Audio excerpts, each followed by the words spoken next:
Hello, Buckaroo Banzai? You a messenger? What you got here? No, wait a minute. I need to see Buckaroo Banzai in person. My name is John Parker. Identify yourself, nah? Blue Blazer regular, Pinky Carruthers. Sorry, John, everybody needs see Buckaroo. Later.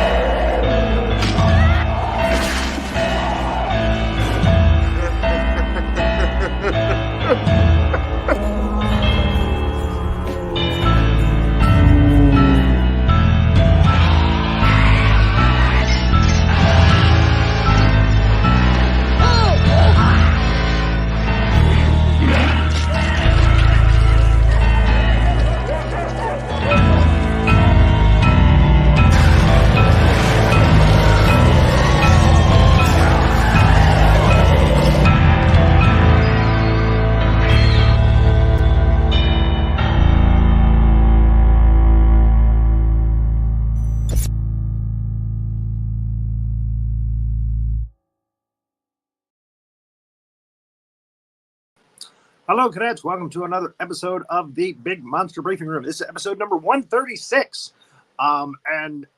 What can I say about this training film? It's a Hazzard favorite. But it's a stinker. I'll tell you right now. But let me go ahead and bring up Major Hazzard, Major Millie Hazzard, and Master Sergeant Havoc. When Hazzard came to me with Hell Comes to Frogtown, I was a little hesitant, but hey, it had Roddy Piper in it, and it turned out to be actually kind of a fun movie to watch, even though it was ridiculously bad. It was a hidden gem, even though, and it had some woman that was long in the tooth. Correct. She told me about this one. And I'm like, oh. She was the oldest 37-year-old the world has ever known. Sorry, I'll move on now. maybe it'll be like Hell versus Frogtown. Hell Comes to Frogtown. Maybe it'll be fun to watch. And I'm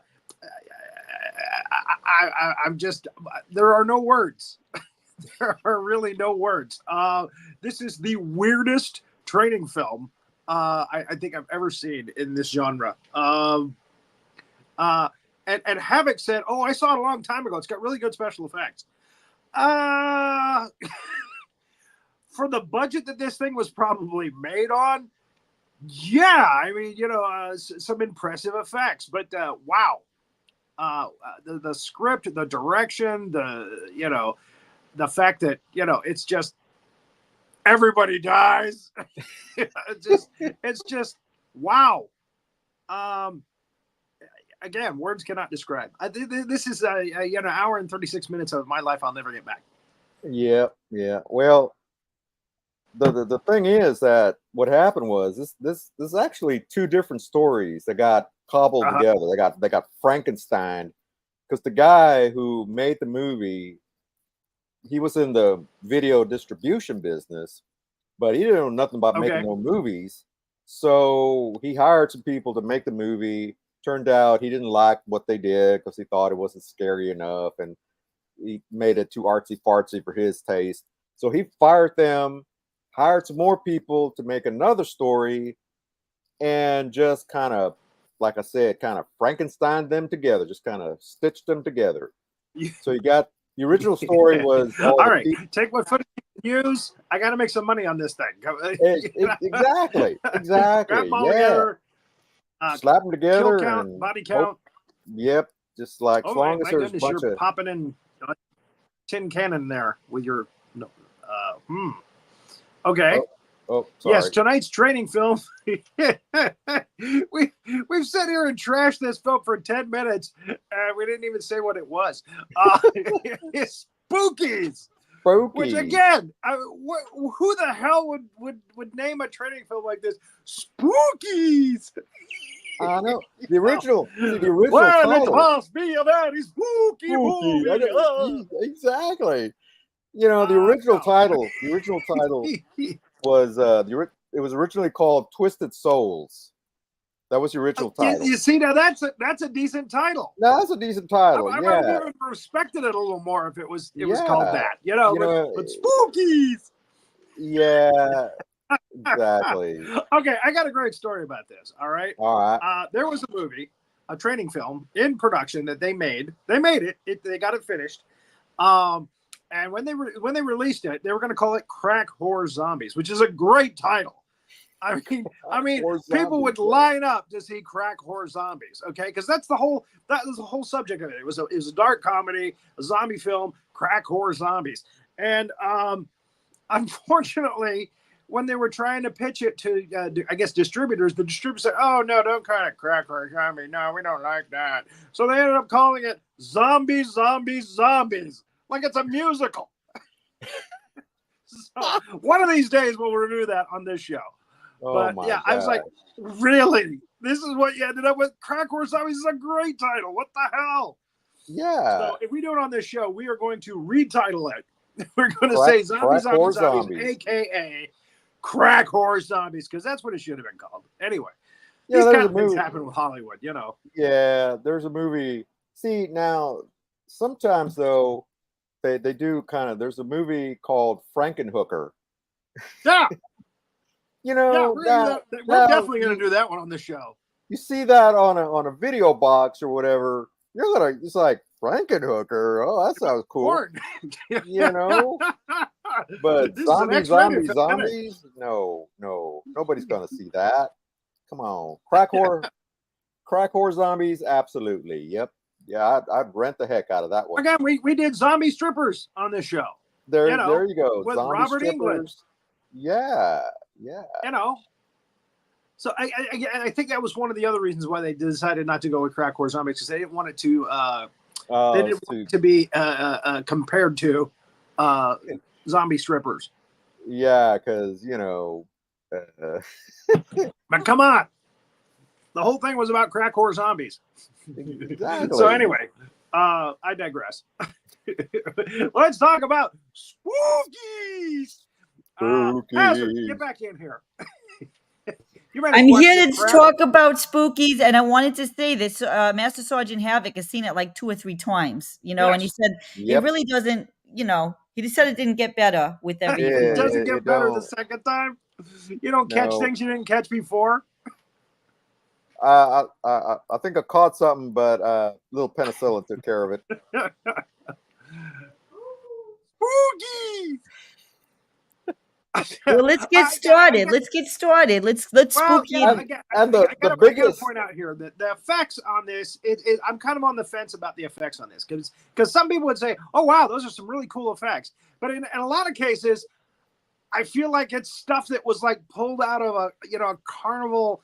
When you go to the carnival and you ride in one of those, I mean, it's like a trailer, basically. It's like a double wide trailer and you ride through it and it's a spook house. Yeah. That's how I feel about some of these effects. Like, ooh. Well, see, it depends on which team made the movie, because again, like I said, they the Southern unit shot a bunch of stuff and the whole effects people were different. So you never know. I mean, that's why it's so. All right, and again, there are no punches pulled in the fact that everybody and anybody in this film dies. There is a kid in this film, and again, we were talking about this earlier. One of the stories was a kid runs away from home and he ends up in this creepy house with this wizard, whatever. And there is a cat man. The guy has a pet guy with a hook hand, and he's like a cat. Your cat with a hook. I mean, and the cat kills the kid, and he just scratches him up good, and then dumps him in a hole. He's got a hole already dug. Dugs him in a hole and dumps dirt on his face. A kid. So you don't see that in films every day, Yes, when we go on to season 6, I'm going to miss the opening credit of that kid in the sleeping bag getting clobbered. But I don't know why it tickles me. But anyway, it tickles the vampire too. And the only what's really disappointing is I mean, for an 80s horror movie, Yeah.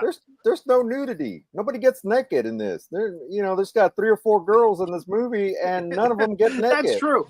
There is one girl in this. I could not keep up with the credits and who is who in this. Everybody. I think the girl is Megan, maybe played by Kim Merrill. Her boobs are basically hanging out of her outfit for most of this film. Is that the redhead? Yes. Oh, yeah. Blue tops. Anyway, I figured. But yeah, I was waiting for the ooga, but demon nope. getting in there, and but no, we're not even giving that treasure. Sorry, sometimes a little ooga is good in a bad movie. Makes you go, okay, well at least they had. And there's not even any what do you call it, the Vicky Walker? Terrible. I figured somebody's gonna get a little. I mean, they kind of hint at it, but it's like, nah. Then it gets silly. And then the other girl, there's another girl in this who looks like the spoiled kid from Willy Wonka and the Chocolate Factory, Baruka. Yeah, that's what I'm going to call her through this whole thing. Oh, there's Baruka. I want the world. I want the whole world. Is that the English girl that's smoking all the time? Yeah. I want the daddy. She is pretty. Well, but... yes, we got to get you one of those as soon as we get home. Yeah, exactly. Yeah. So and she gets mauled by a demon. Yeah, it's some kind of creature. Yeah, and gets her face ripped off. So anyway, okay, let's get into it. Let's show the folks what we're talking about. Like, come on, let's get into it. This is a great movie. Come on, let's show everybody this great movie. It's one of the best. It's no Frog Town. It's no Frog Town, but Frog Town. Do you realize how that sounds when you say that? It's no Frog Town, mind you. I stand by what I stand, and I stand by the Zsa Zsa Gabor Frogette. Again, How Comes the Frog Town is a fun movie to watch. It's so bad you can drink a few beers and laugh at it. It's fun to watch. It's fantastic. It's this one, wow. It's like well, let's watch it. Let's just watch it. Let's watch it. Let's go through the timeline. Show these people. We start right out of the gate with Spookies. And the skull, the little animated skull coming out of the Spookies' eye. That would be the next shot. Oh, I'm scared already. Scary. You remember on Second City Television, Count Floyd? Yeah. Woo! Woo! So spooky.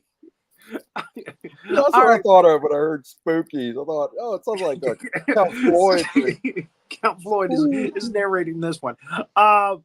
Okay, so at the very beginning, we see what looks like a slab of concrete, but it's rubbery. It's kind of moving around and it's chained down and okay, whatever.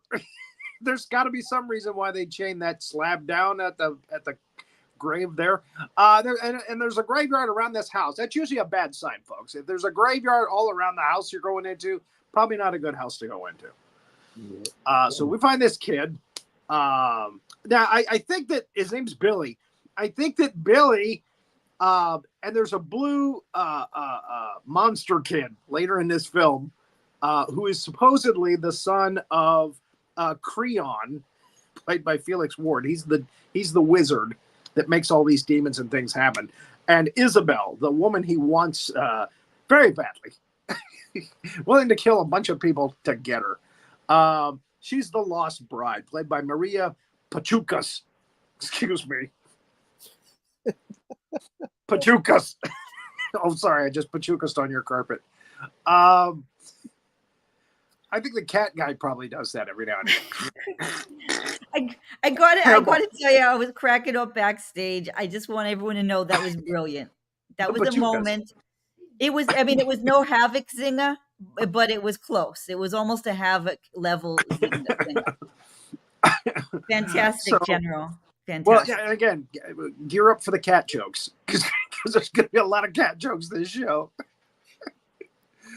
So, God, I can't even see. The kid is out there in the woods. He's run away from home. He's going to go join the circus or something. And he's in this, well, now we've gone too fast, too far. He's gone out into the woods, and he just runs into this guy in the middle of the woods. The guy is, what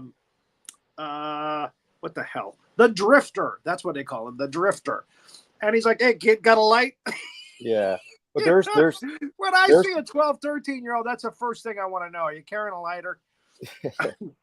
Are you smoking, kid? It's never too late for, start that trip to lung cancer. And the kid has a lighter. That's the funny part. Sure, mister. Lights him up. So again, sometimes these decisions, you just wonder, is this supposed to be a comedy? Is this supposed to be a comedy, like a dark comedy? They have a guy in this who is comic relief. You usually have the one guy in the movie that's the comic relief guy. He's the third wheel guy. And again, no nudity, no sex, nothing like that. Very little drinking, but a lot of death. So, okay, we have 2 cars full of victims. And I mean full, packed. There's like 2 people in the front seat, 3 people in the back seat of both these cars. So, we've got 10 people in these 2 cars, and they're looking for a party in the middle of nowhere. Yeah. And they find it. Yeah. So the kid is talking to the Drifter, and he's like, "Hey, be careful, kid. There's a lot of predators like me out here." Again, the kid talks to him and lights a cigarette. It's like nobody taught him, stranger danger. Nope. It's like, yeah, here's a light. And there's a reason why this kid ran away from home. Parents probably don't care. Well, they forgot his birthday. There he is, lighting him up. Hey, kid, want to do a reefer with me? You look like you're cool. So, all right. So the minute the kid leaves now, he takes off. He's like, "Hey, kid, you take care of yourself, okay?" And the minute the kid leaves, Catman shows up and mauls this guy. Just tears him up. Yeah, there he is. And again, you would think a Catman would have, regular cat claws, but he's got a hook hand. I don't know what made that decision, but how did he lose that claw? And that brings up all kinds of questions later on in the film about the cat guy. Anyway, so the cat guy kills him. The Drifter. He's the first body in the film, the first body count. Excuse me, peach tea. Yep. I finally got the mango. I got the mango peach tea this week. Oh, right. So there he is. The kid's walking away, and he's already dead. Drifter. Yep. A bunch of zombies pop up at the end of the film, and the Drifter is one of them. He's okay, and then we meet Creon, played by Felix Ward, who is the wizard that is the master of this household, this mansion. And he opens up a coffin. Oh, I'm sorry, that's a tanning bed. It's right. Is it not a tanning bed? It should be. It looks like coffin with a big gold light coming up out of it. I feel like it's Vincent in Pulp Fiction. Oh, what's in the coffin? Yeah, it's not mine. It's yours. Yep. Got Marcellus' soul in there. It's got Marcellus's whatever. You were the guy from Pepperidge Farm again, General. Just letting you know. Guy from Pepperidge Farm. It sounded like the guy. It was a little close. I don't know why I did that. Because he never appeared in Pulp Fiction at all. Well, it sounded good to me. But Mad TV did a great takeoff on it, where it was Forrest Gump in Pulp Fiction, which I thought was very funny. Gump Fiction. Gump Fiction. Yep. I'm just gonna get medieval on your buttocks. So very beautiful girl in a wedding dress in the coffin. Must have died on her wedding day, and he's just enchanted. He loves her very much. Okay, so that he's the guy. Creon. So okay. So anyway, did I say earlier? I think Billy is the kid, the other kid, the ghost kid. I think I got sidetracked. I think Billy played both characters. I think Alec Nemser is the name of the kid. His real name. Actually became an actor when he grew up. Did a lot of movies when he grew up. A lot of TV. Anyway, Alec Nemser plays both characters, I believe. He plays kid. Now, and here's the thing. Billy's about to die and get covered up, and he's going to get dirt in the face by Catman. Meow. And I think he tells this bride in the coffin later when she wakes up, when he gets her to through his magic and killing people and getting their energy, he makes her come to life. He tells her that's their son. And I think Billy has become some kind of demon because the Catman killed him. I'm just, these theoretically, I think this is might have been what happened, and it's not true. It's not really their. I mean, because I'm thinking, what did you screw her when she was sliding in the coffin, dead? You're a necromaniac too, right? And then she had a baby. I don't know because so many questions. So many unanswered questions. Because we see the kid. I mean, we don't know who he is. We see not Billy, but we see this like thing in a hood. Kind of like in he's like in one of the Phantasm outfits. Yeah, like one of those. It's like one of the little guys from Phantasm. Exactly. He's like a little Phantasm. Jedi running around. He's got a brown cloak on. Yeah, but I think we see him before Billy gets killed. So I think it's supposed to be two different characters. You are correct. You are correct. Okay, you are correct. I forgot about that. When Billy first goes into the house in a minute, that's coming up. The other guy runs out of the house. Yeah. So, I guess that tears that theory up. Again, so many questions. All right, so here we are in the car, and I'm thinking this character is Duke, the front seat. He's like a John Travolta wannabe. Hey, listen what I say. Yeah. And in the back seat is the comic relief guy. That's Rich. Rich is played by Peter Iasillo Jr. And so there it is. Actually, there's 11 people in these cars, I think. Yeah, because there's two more of them. Yeah. There's Smoking Girl. Yeah. Yeah, Smoking Girl's the one that's Veruca from Yeah, we just call her Veruca. From Willy Wonka. Call her Smoking Girl. I like it. All right, and Peter is the driver of the other car, and he's complaining from like the moment we first see him. He's like, he's taking us in the middle of nowhere. We're not gonna find a party. So there's Billy. He's walking through the graveyard, and there's a gravestone there that he walks by that says, "Can you see that?" It says, "Life is so short." Now, a little foreshadowing. hit us in the face with a tombstone. Yeah, and I think the date is 1972 to 1985. Right. So this film was released around 1985, right? Yeah. So the kid is 13 years old. So that makes sense. Yeah. So again, it's foreshadowing. We're gonna lose Billy. And now Rich pulls out the puppet. Yeah. So now we know that he's comic relief. Because he's got a puppet. And he makes Megan laugh. Yeah. And annoys Duke. Now Duke or douchey, as I like to call him.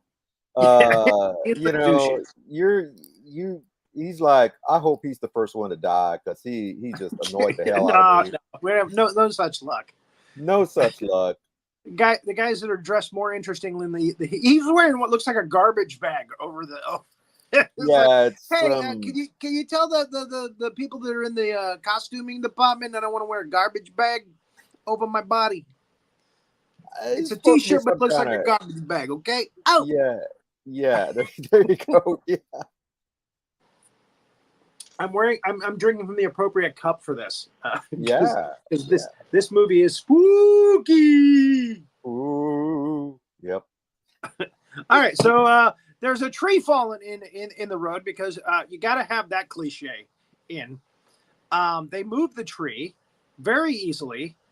So there's really no use for it,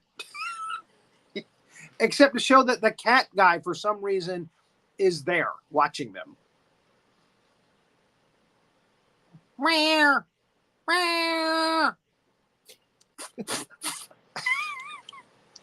So meanwhile, Billy goes into the house. He's found the house now, and he's going into the house. And he finds a birthday party for himself. Yeah. So, yeah, there's a cake there that says, Happy Birthday, Billy. And there's a box there, a gift box. And he's just balloons and all that mess. And there's the... yeah, see, there's the kid. There's the other little that's trolley. the other Billy the kid. Yeah. The spooky, scary kid. Yeah. I still think it's the same kid, the same actor. Yeah, I think so. But so he's running off, getting in trouble. Billy opens up a box and it's got Creon's head in it. And he's like, "Nice party, huh?" I can't remember exactly what he said. Do you remember what he said? This is like, "Happy birthday, Billy." Yeah. Something like Again, that. I digress, or I paraphrase. Yeah. You know, this kind of. Now, I got to say, this whole segment kind of reminded me. It would have fit in like a Night Gallery or a Twilight Zone kind of deal, but stuck in this movie, it don't make no sense. Yeah. Nice try, but. like by the way, we lost actor Donald Sutherland. Yeah. He was 88. We lost him. Kudos to him. We were gonna run. We were actually gonna run Invasion of the Body Snatchers on this show. Yeah. On this particular episode, but I pushed it back for Spookies. So, but we will give him his due probably next week. Yeah. Yeah. So, okay. So, Billy runs out of the house. Wait. Can we have Sergeant Havoc speak for the guy again? I thought that was hilarious. Do you like that? Yeah, I like that. Happy birthday, Billy. There you go. Yeah, I was a Pepperidge Farm guy. Happy birthday, Billy. Well, I guess it's better than finding. Yeah. Smuckers. Isn't the Smuckers guy the same? It's the same guy. It's all the same voice. It's like who's the popcorn guy too? Orville Redenbacher. Redenbacher. They're all the same guy. It's all one guy. It's like all the kid monsters in this movie are all the same kid. Yeah. Happy birthday, Billy. Sometimes dead is better. There you go. Should have got a Fred and then do Smucker. Fred Gwynn. Oh. Yeah. Sometimes well, dead is better. My grandpa. I guess it's better than finding Gwyneth Paltrow's head in a box, but you know. I don't know. No, it's even worse. Happy birthday, Billy. That was terrible. Oh, man. I'm just a head in a box. Look how happy he is to be in a box. Just a head in a box. I ain't got nobody. Okay. So the cars pull up outside. Right after Billy is, runs out of sight, the cars pull up outside. So, hey, this is that second movie that they were making. So they all get out and go, oh, okay, this place doesn't look weird. Let's go inside and party. I can't even remember how Duke, how Duke comes to pick this place. No, there's no explanation. He just rationalize. The girl, everybody's like, well, are you sure you know where you're going? Where are you going? So, hey, I know where I'm going. Okay, I know where I'm going. All right, I know where I'm going. And then he's like, right here. Yeah. Yeah, here it is. Kind of reminded me of it's like the Blues Brothers when they pull up to the redneck bar and like, yep, here we go. Here's where I'm supposed to. All right. So, Anyway. they walk through the fake graveyard. Pretty obvious. Hey, look at the fake graveyard. Cool. They must be decorating for Halloween. They are here, my love. The people are going to play our game. Yeah. Yeah, he's all excited now because they're here. Billy runs out to the woods, and the Catman must be very fast because these other guys were in cars, and he was watching them pull the tree across the road that he laid out. But he actually was able to gallop several miles in just a couple of minutes, and just in time to attack Billy. So he's had a busy night, the Catman. Yeah. And we find out later, not only does he have a hook hand, he's wearing spurs. Yeah. For no apparent Again, that reason. makes no sense at all either. Exactly. So the actor's name is Dan Scott. All right, I will say that because he deserves some kudos. He deserves credit. I won't say kudos, but credit. So yeah, he's a Catman in spurs with a hook hand. I'm gonna let that sink in. You know, if they just made the movie about the Catman with the hook and the spurs, that might have been. But again, at the end of the movie, it makes no sense either. So anyway, so the Catman catches up to Billy and scratches him up. Rare. Oh no! Again, they're cutting back and forth between the groups and Billy. The comic relief guy has got the box of Cheetos and beer and stuff, and he's bringing it in. Peter is. Oh no, that's not Peter. That's the other guy. That is. I know this because his name is on a tombstone. Lewis Wilson, played by Al Magliochetti.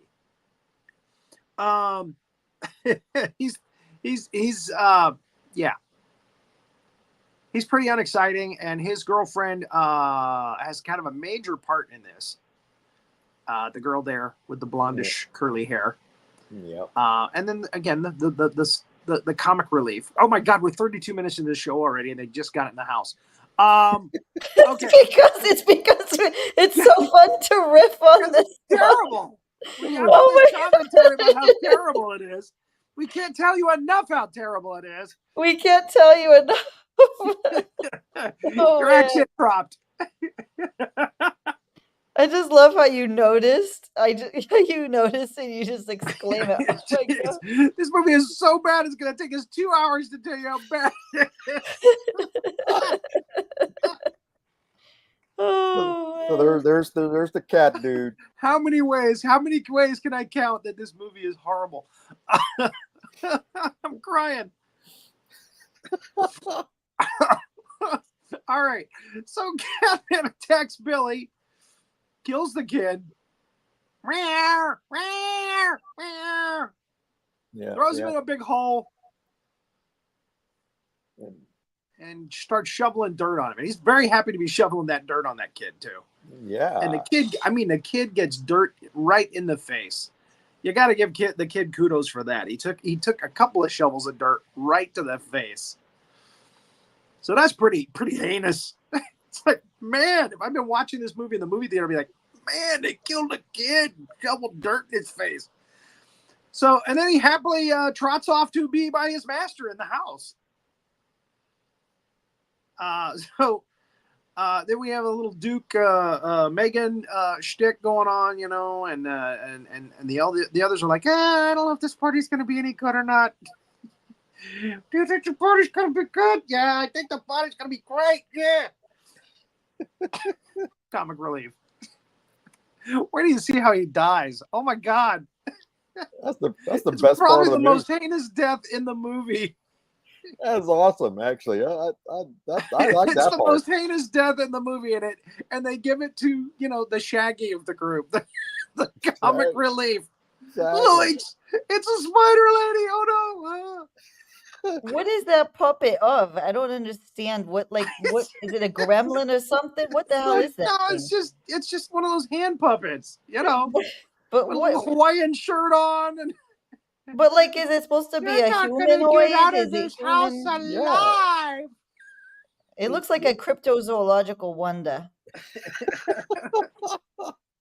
No, it's one of those silly hand puppets that they make out of, a woman's stocking and some ping pong ball eyes, and it just looks weird. They put a little blonde hair on it, a little Hawaiian shirt. Okay. And if there was any doubt as to why this actress was in the movie, go back to that last line. Booga! Yeah, but that's about all we get, though. That's it. That's about the extent of it.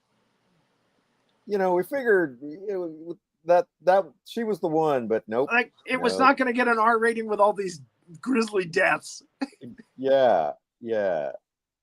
So okay. Anywho. So I can't see what the hell's going on here. Oh, he finds the plancha for the okay, yeah board. Yeah. She this girl's name is Carol. Carol, played by Lisa Frieda. Yeah, she finds what they find is a Ouija board that belongs to Creon, and this is the thing that they use to move it along the Ouija board and get the answers to questions from Creon and the dead. And Duke is like, oh geez, this is lame, and the comic relief guy goes, yes, please talk about his puppet. Yeah, because they need that in this film. So Peter, who's dressed in a suit, is very uptight, played by Peter Dane. He starts up with Duke like, yeah, we broke and entering, we're breaking and entering, aren't we? You don't know who lives here, do you? They start a fight, and there's a knock on the closet door, and they open the closet door, and a dead body falls out with the Ouija board. And actually, a very interesting looking, gnarly dead body effect. One of the better effects. And again, later on in the film, we see demons who are floating around that look like they came out of a carnival circus, spook show. And there's for no reason at all, they have a statue of the Grim Reaper come to life. And again, he looks like, something you'd buy at the spirit store. Exactly. Yeah. And comes after him and slices some of them up. Anyway. Yeah. Okay, so they find the Ouija board with the dead body. Hey, it's a Ouija board and a dead body. Let's play with it. Let's do it. As if the gnarly dead body doesn't just say, look, let's go out the front door right now. This place is just way too creepy. Yep. So, yeah, Carol becomes a little too possessed by the board and making it do its thing. And of course, Creon takes advantage of that. And everybody else is like, are you sure you want to do this? Sure, why not? It's a party. And okay, the Catman is now with his master. Oh, aren't you a good kitty? Get back. Oh, look at you. Did you kill the boy? Oh, what a good kitty. I should have written this thing. It would have been much more entertaining. Yeah. All right, so okay, this is the effect that should have been a commercial for Bear aspirin. He's got a nice pulsing vein popping out of the front of his forehead there as they're playing the game. He's controlling the game. And he possesses Carol. Carol becomes his minion of evil. Minion of evil. Yes. Oh, there it is. There it is. Yeah.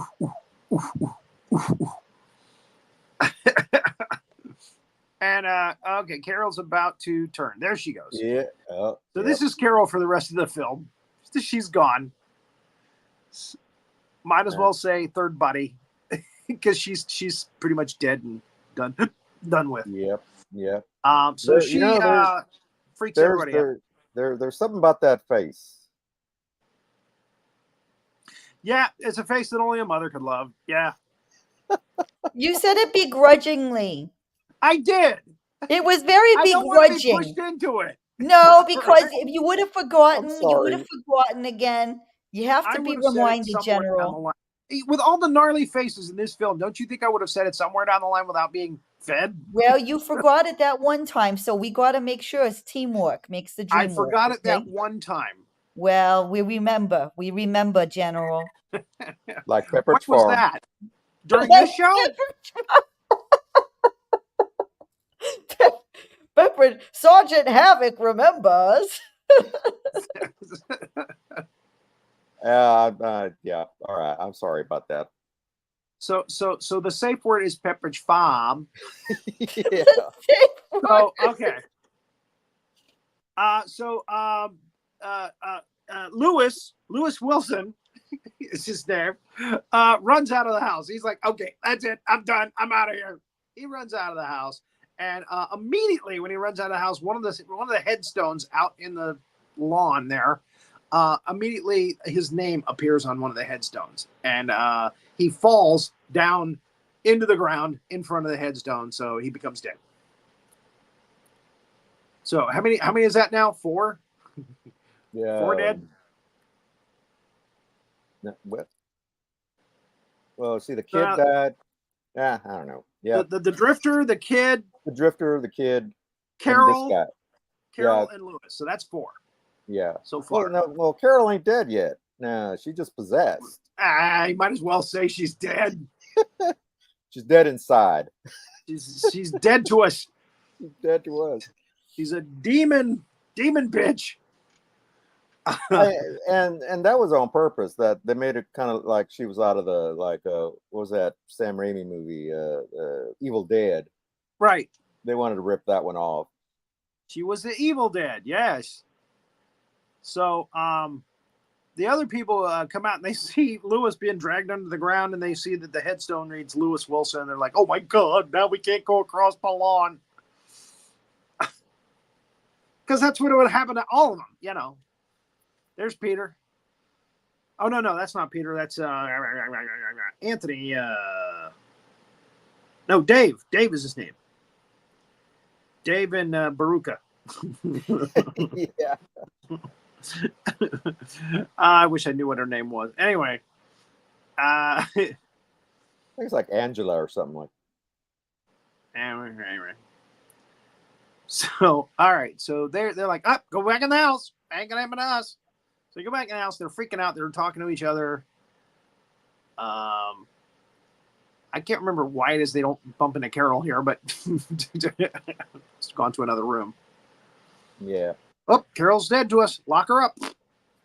All right. So there it is. They all go out to see the headstone. Okay. All right. We can't go outside. Go back in. Creon is playing his game. And there are zombies out there. So, you don't want to go out there.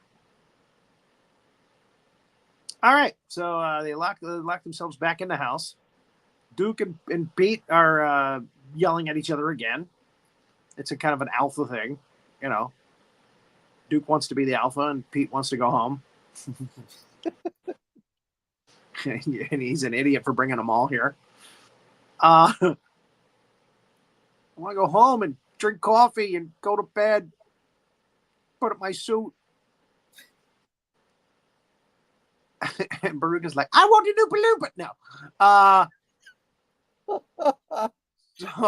And I'm running out of cigarettes. I'm running out. My bag is almost empty. She does speak with a British accent in this, I think. Yeah. If I remember correctly. Yeah, she does. So, what am I doing here? Why am I with you nasty, gnarly people? All right, so they go upstairs. Oh, no. They decide to split up. Yeah. When people are dying left and right, yeah, you definitely want to split up. Not. So that let me tell you that right away. Stay together. Safety in numbers. All right, so he goes back to the tanning bed. Look at this bride. She doesn't want anything to do with this guy. He's old and gnarly and nasty, and she don't want anything to do with it. And she's having a bad dream. So, again, when he takes these souls from these people that he kills, evidently they're going into her to bring her back to life. So, Duke falls down on the floor in the basement and feels like an idiot. And then he goes over and she says, "Hey, you know what? That looks good. I think I'm going to rest on the floor for a minute." Booga! No. And then a couple of hands come up out of the floor, and we get probably the best effect in this movie, which is the Muckmen. It's actually in some of the posters for the movie. The Muckmen, featuring the Muckmen. They come from the muck, these men. So, yeah, they're kind of like muddy, disgusting guys. There's a poo guy in, what's it, Kevin, no. Yeah, Kevin Smith, Dogma. There's like a poo guy in that. I think these guys were kind of like inspiration for that. I think Kevin Smith has seen Spookies. Probably. When Jason Mewes. This movie's so crazy, man. So the Muckmen show up. One of them even has a pitchfork in his hand. I have no idea why, but there's a Muckman with a pitchfork in his hand. There's 3 Muckmen, and Duke beats the muck out of all of them. And they're farting. Yes, they're all farting. Yeah, during this scene, because when you're part of the floor for decades, centuries, what have you, you probably got to poop. Yep. So they're holding it in so they don't embarrass themselves. Look at there they are, the Muckmen. Hey, why is my battery not charging? Yeah. Damn it. There we go. Yep. I want to make sure I make it through the rest of the show. So, Duke knocks him down. And, he says, it's a wine cellar, by the way. He says, knock open that keg. Let's see if there's anything in there that's liquid. It might disintegrate him. Smart thinking on Duke's part. And that's what she does. She hits him with wine, and they drunkenly fall to the floor and disintegrate. The Muckmen. Yeah, because they're made of mud, so water's gonna mess them up. So wine, well, liquid. Yep. Some kind of liquid, yeah. Yep, and there they are dissolving on the floor.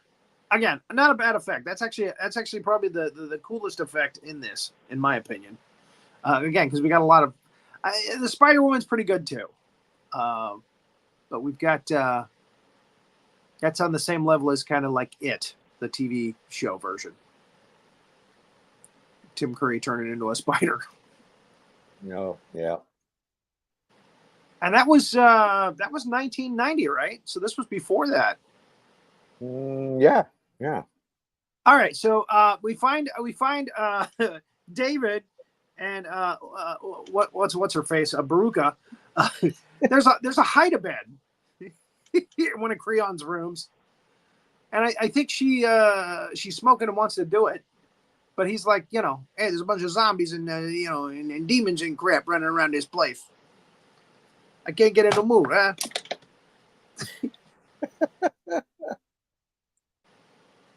And then they show David and his wife. What is David's wife? Or Peter. I'm sorry, Peter and his wife. Linda, played by Joan Ellen Delaney. Peter's played by Peter Dane. I said that earlier, didn't I? Yeah.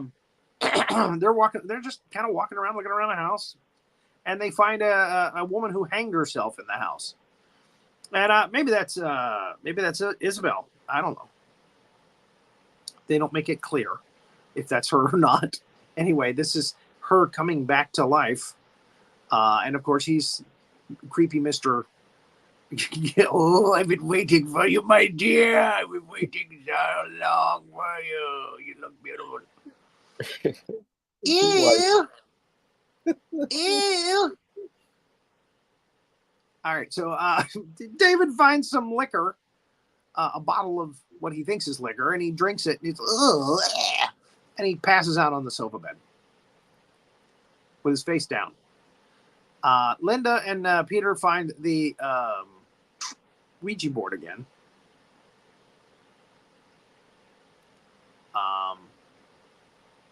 And Baruka is not happy that nothing is happening. I want to leave this house now. I want to get out and go home now. And the Catman's watching her from the skylight, and he's excited. He's excited. He's excited. Yeah. His spurs are spinning. That's where they find the woman who's hung herself. This is the only way I know to get away from these people. That's basically what a note says. It's pinned on her.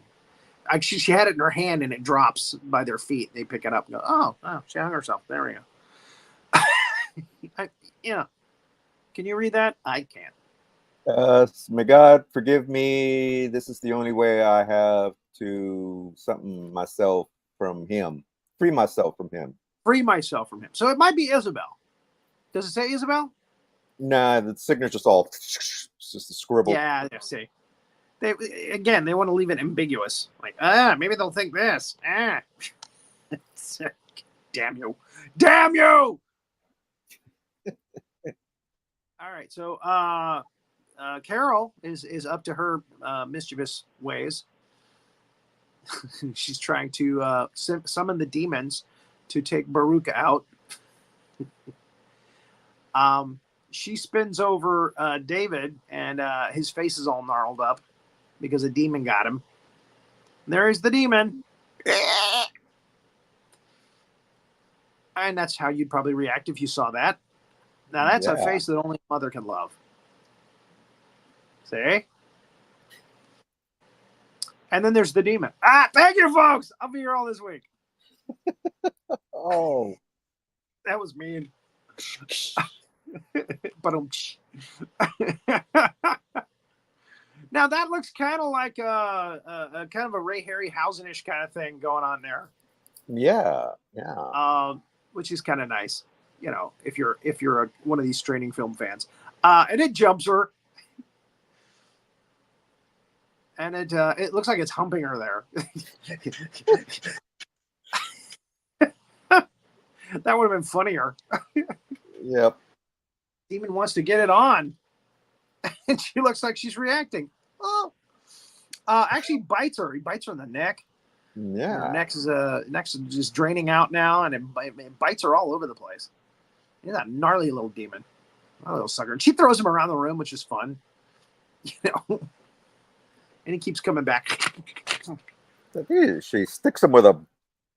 Well, there's like several of them. She sticks one with a fire. With a poker. Fire poker? Yeah. Something like that. And the Catman's watching the whole time. He seems to be enjoying the show. Yep. Yeah, she gets bit on the leg. Yeah, is there more than one? I think so, because she drops a bookcase that she's got that or like some kind of. Oh, I kind of thought it was one demon, and every time she killed it, it kept coming back after her. But no, it's like all right, like maybe there's 2 or 3 here. Yeah. Again, Carol's busy at work. Catman is keeping an eye on her. He's happy. Mr. Dan Scott. He looks kind of blue in some scenes. In some scenes, he looks kind of brownish. Yeah. He's like a chameleon cat. What a good boy. Good boy. Isabel is not on board with being with Creon. And Creon says, "Hey, this is our son that we had while you were away." Patricia Bernard. Carol, that is. Did I say something wrong? Did I call her the wrong name? Anyway, this is Isabel. And this is the boy with gnarly teeth, and he's blue. And that's supposed to be their son. So and that would make any mother run. Oh my God, I had sex with you when I was out. Ah! So she runs. And Baruka finally comes up, a big demon, probably daddy demon. Oh, you killed all my kids? And she's, pretty much bled out anyway at this point. She's probably pretty weak. She's making her way, around the staircase. And he gets her in his clutches and rips her face off. Pretty gnarly. Yeah. First just kind of melts. It's like... Yeah. So that's 5, 6. That's 6, right? Yep. 6 dead. 6 dead. Isabel is making her way around the house again with her wedding. And here's the demon. Now there's a face that only a mother can love. There's the one that looks like it came out of a circus trailer. Yeah, you can tell it's just a puppet. It just kind of floats around on a wire. Yeah. It's a great design, but yeah, it's just like, yep. I'm aware. Yeah, I am aware that it is an effect.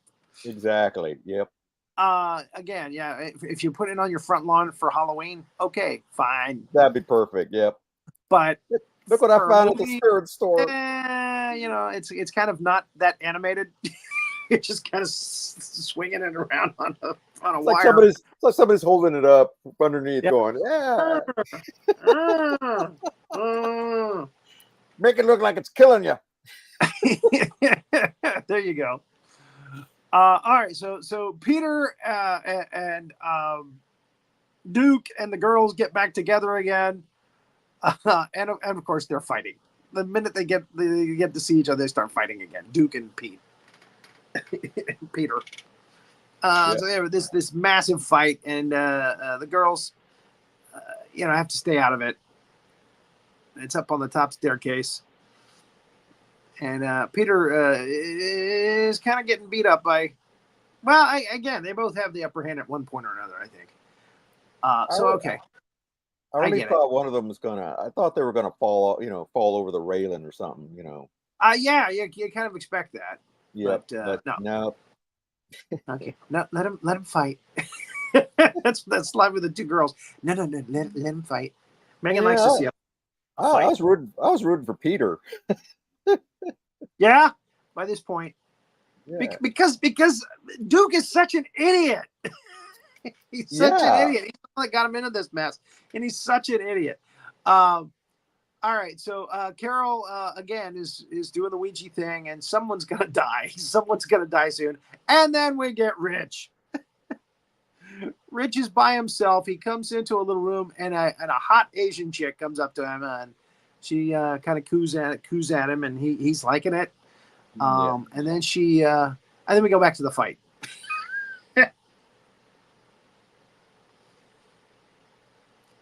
And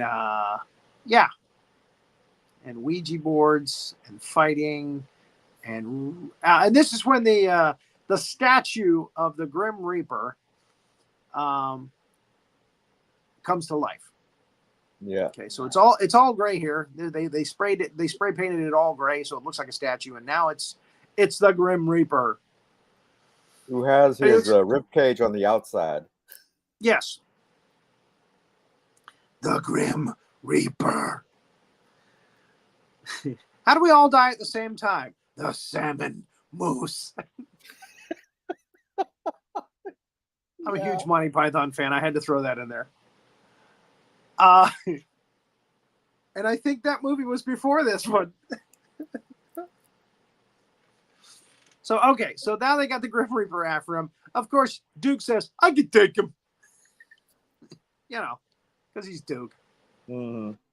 And he slices Duke. Sends him across the room. Yeah, on the front lawn, it's fine. In this, okay, so all right, the Asian lady is starting to look a little weird in the light, in the light, and she watches as a spider crawls up onto Rich and bites him in the face. Ouch! Yeah, bites him right around the eye. So there's a spider web behind him. He gets caught in the spider web, and she begins to transform. And again, this is kind of a nice effect, actually, this transformation. For most low budget horror films, this is pretty good stuff. And then we cut away again to the group, or what's left of the group, Peter and the two girls. And then we come back to the spider lady transforming, and legs coming out of her back, and her head splitting open, and we see the true form of the spider, the giant spider.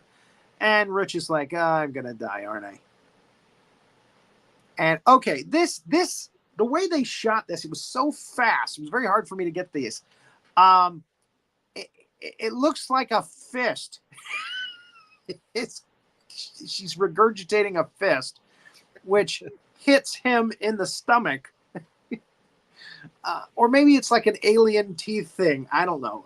But it hits him in the stomach, and go back to that slide. And it sucks all of the life force out of him. And there goes our comic relief. Now, there's a face that only a mother could love. Hey! Actually, it looks kind of like John Carpenter, the director. Yeah, a little bit, yeah. Sorry. And I can tell you who the alien was at the end of the movie for $1 million. All right, so she's been sliced now by the Grim Reaper as well, Megan. And again, he doesn't slice any of her clothes off. And he's coming after him again. He busts through the door. They end up getting her out the window, and they're on the roof. Now, if they go down to the ground, it's got zombies, and they might be swallowed up by the ground, and headstones pop up around them. So they got to be careful. So they're out on the roof. The Reaper comes after them, and Peter decides to fight with the Reaper, even though he's sliced two of their group. Sorry, and a little itch there. And who knew that demons were so flammable? Were so explosive. He throws the demon over the side of the roof, and it hits the ground and explodes right away. So who knew demons were that explosive? So hey, if we see a demon, just throw it out the window. And the Catman is not happy. Okay, so now Peter looks a little bedraggled. Linda is like, can we go home now? I'm not liking this party. He sees a statue that looks like something I saw early in the film when Carol was possessed. So they look up and they see a picture of Creon on the wall with the Ouija board. Because, when you have a game you really like, take a picture with it. Put it on the wall. Why not? I think Creon wanted that picture to be there to move them to the next space that he wants them. Mm-hmm. So Megan, who is wounded now, manages to reach up on the top of the shelf, grab a thing of, I guess it's acid, and it falls down on the statue and burns it, melts it rather quickly. So, okay. And also in this room, they find a treasure map. Again, there's no reason why, they have to be looking through all this stuff, trying to find answers. You're not going to find them in here. Not in this movie. So now Creon, who should be looking for his wife who ran off, is telling the son, now when you play the game, you have to remember to move your pawns carefully. Again, it's such a mishmash of where are we going to put this in? Oh, I know. We'll put this right before. So Carol, again, doing her thing. Now, that is a face that only a mother could love.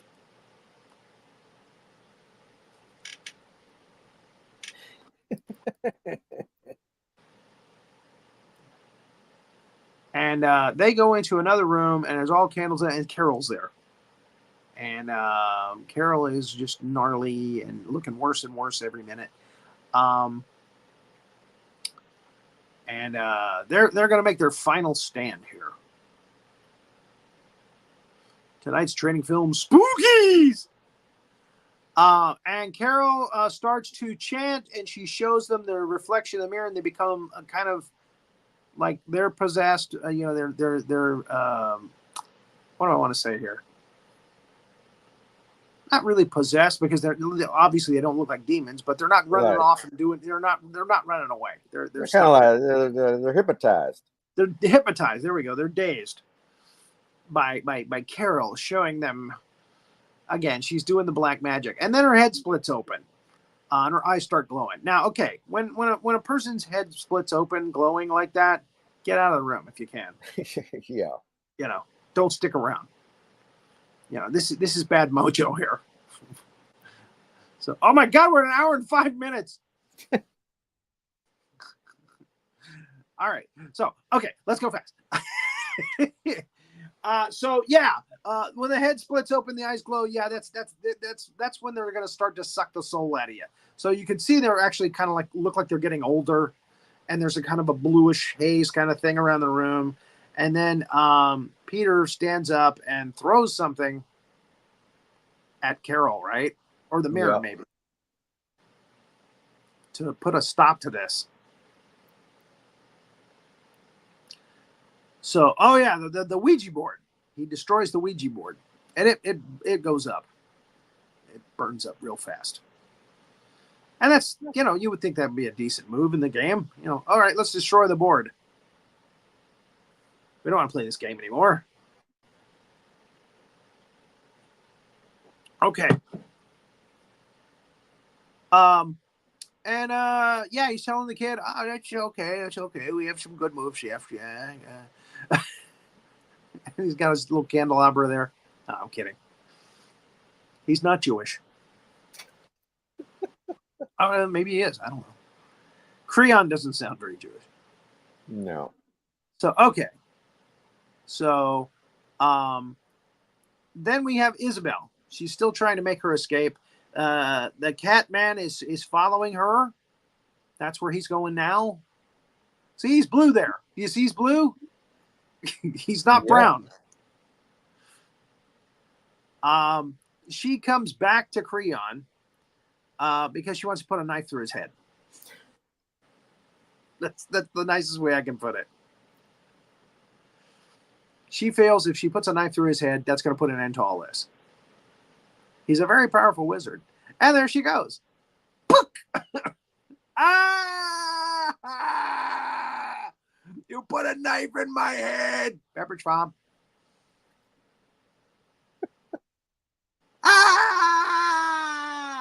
And she skips off. She runs away. Run away. Run away. I've got a hole in my head now where my pulsing vein was. All right, so she climbs down the I don't know. Okay. Where you keep the roses on the side of the house, the trellis, whatever they call it. Trellis. Yep. Yeah, she makes her way down to the on the trellis. I guess she doesn't realize there's a bunch of zombies down there in the graveyard that will bring her back. So, and sure enough, lightning strikes that. Hey, remember that slab that we saw at the beginning of the film? That concrete slab that was rubbery and moving around and it was chained down. Well, it's moving again, and lightning just struck it. Yeah. But is it lightning, or is it just a pure bolt of evil? So the zombies are popping up. They're targeting her. This was weird. This creature here starts calling her mama. Mama, mama. Why did I not catch that? That's funny. Yeah, and the eyes are all cockeyed, and it's got blood all over its mouth, and she's like, she's supposed to be the wife of Creon, and Creon is their father. Creon is the one who created them. Yeah. And there's the drifter down there on the bottom right. So now we got some kind of George Romero thing going on here with the zombies, the blue zombies and what have you, old man zombies. And they're chasing after her. And They are ripping her clothes off, but only to a certain point. Yep. There's not going to be nudity in this film, in Spookies. It's not supposed to be a sexy movie. It's spooky. So they chase after her. I'm tired. This movie makes me tired.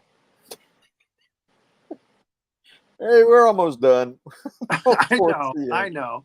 And see, she's very sexy. She's falling down there, and she's only got like a slip on now. They took the wedding dress. Well, if you're not going to marry him, we're taking that back. And get a refund. We're calling the preacher and tell him don't show up. Caterer. Call a caterer. No zombie food. So, she's running and getting away from these guys. And every time she starts to get away, they get a whole bunch of them grab her again. It's kind of a long scene. And then a handsome guy comes out of nowhere in a car and saves her. And that's actor Dan Scott, by the way. Who is, yes, you guessed it, Creon's servant. He's the cat man. But he doesn't have a hook hand here and no spurs. Nothing to clue her in that he might be the cat man. But when they get a little farther down the road, he's like, I've always loved you. And then he turns back into the cat guy. He's a werecat. He's a werecat. Magically grow back his hand when he's in human form, apparently. I've always loved you. There's where he says, I've always loved you. And she's like, what? Huh? The hell are you talking about? Which makes you think it might be Creon, but then it turns into the cat guy. The cat guy has been admiring her from beside his master's side.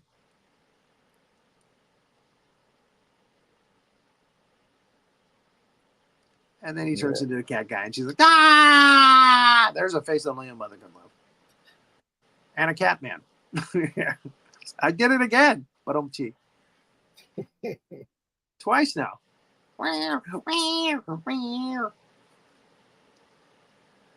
And of course, this pleases Creon because it means, that he's giving his wife misery. So he pops up out of the ground, out of the rubbery slab.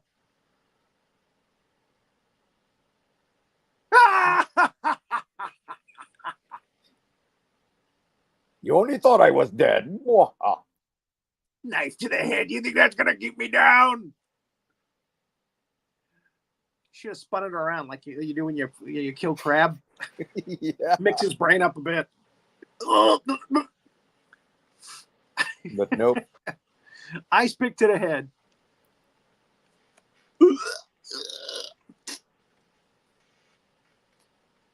That's actually very fun to watch when I do that to crabs. Anyway, I digress. So he's in the tanning bed now. I have a hole in my head. And there's your post. And there's your poster shot right there. It's like Tom Hanks in Money Pit. Yeah.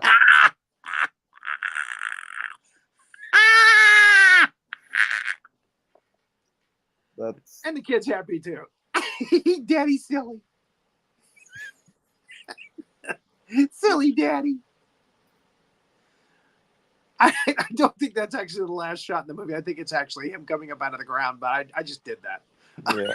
Because I thought it was cute. The kid is there. Let me show my fangs. So there it is. Spookies. Beware. Beware. Maria Pachucas. Little peach tea there. Oh my Little God. Pichucas. Where's Hazzard? I can't even. I don't know. This movie, this double, it's a double creature feature, honestly. It's two different movies, right, Havoc? So Yeah. I don't know. It's crazy. The whole thing doesn't even make sense. I'm still trying to figure it out. It doesn't really compute Billy in in the my haunted brain, house and the party that went wrong. Yeah. They mix them together and Spookies. It absolutely did go wrong. That's for sure. Terrible marketing. Very, very bad. Very bad. All right. Well, that's about it. Anybody want to say anything before we wrap this up? This spooky I feel like we've said it all. What more could we possibly say? We've said it all. Well, there you go. All right. So I'm gonna let you guys go and lick your wounds after watching this mess. And it was really bad. Really bad. Again, hour and 36 minutes. You'll never get back. Yep. You'll never get it back, but you know, and it sure was no hell. 15 minutes to trash it. It sure was no hell comes to Frogtown. That's for sure. No, but the one good thing. Hold the candle. No, the one good thing though is we never have to watch this movie again. there it is. It's already saved in the can for posterity. For people to enjoy how bad it is. And no nudity. All right. Well then, thank you, Hazzard, for bringing us this mess, and thank you, Havoc, for being here and giving us your take on some things. And we'll see you next time in the Big Monster Briefing Room. Until then, keep an eye out for those big monsters.